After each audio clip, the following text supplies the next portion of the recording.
तो recently Indigo की वजह से काफी कुछ हुआ है, जिस वजह से सोशल मीडिया पे काफी गर्मा गर्मी चल रही है।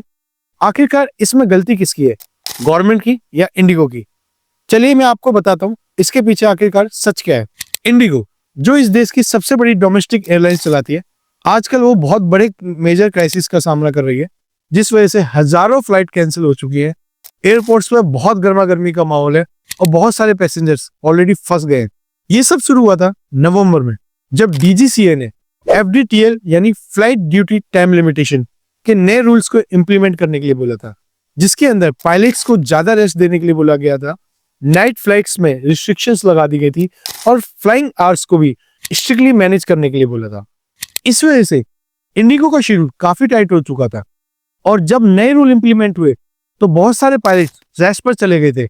और सबसे बड़ी प्रॉब्लम तो ये हुई कि इनके पास कोई भी सब्स्टिट्यूट क्रू ही अवेलेबल नहीं था, जिससे पायलट की शॉर्टेज हो गई और इन सबसे एक चेन रिएक्शन स्टार्ट हुआ, जिससे एक के बाद एक फ्लाइट कैंसिल होती चली गई और देखते ही देखते एक दिन के अंदर 1000 से भी ज्यादा फ्लाइटें कैंसिल हुई। और ये समस्या अभी भी कंटिन्यू है, क्योंकि मंडे के दिन भी इनकी 500 प्लस फ्लाइट कैंसिल हुई।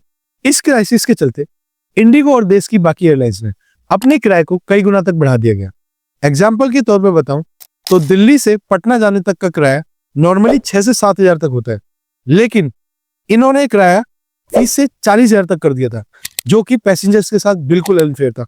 फिर हमारी सोती हुई सरकार जागी और इन्होंने एयर फेयर कैप इंपोज किया, जिसके अंदर बढ़े हुए किराए को इन्होंने वापस नॉर्मल लेके आए। और इसके साथ साथ डीजीसीए ने रूल्स के अंदर टेम्पररी रिलैक्सेशन दिए और पैसेंजर्स को इमीडिएटली रिफंड करने के लिए बोला और साथ में अदर फैसिलिटीज प्रोवाइड कराने को बोला। और इसके साथ साथ डीजीसीए ने इंडिगो के सीईओ को सो कॉज नोटिस भेजा, जिसमें इसके लिए जिम्मेदार कौन है ये पूछा।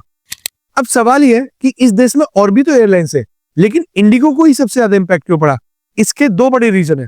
पहला रीजन है कि इंडिगो इस देश की सबसे बड़ी एयरलाइंस है, जिसके पास अराउंड 60% से भी ज्यादा मार्केट शेयर है।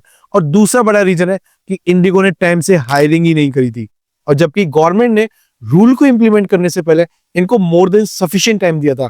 अब जब ये सारा रायता फैल ही चुका है, तो गवर्नमेंट और इंडिगो दोनों मिलकर इसको समेटने की कोशिश कर रही हैं। और इनका कहना है कि 10 से 15 दिसंबर के बीच तक ये सब चीजें नॉर्मल होने लगेंगी। लेकिन अब इस सिचुएशन के बारे में आप क्या सोचते हो, कमेंट करके बताओ।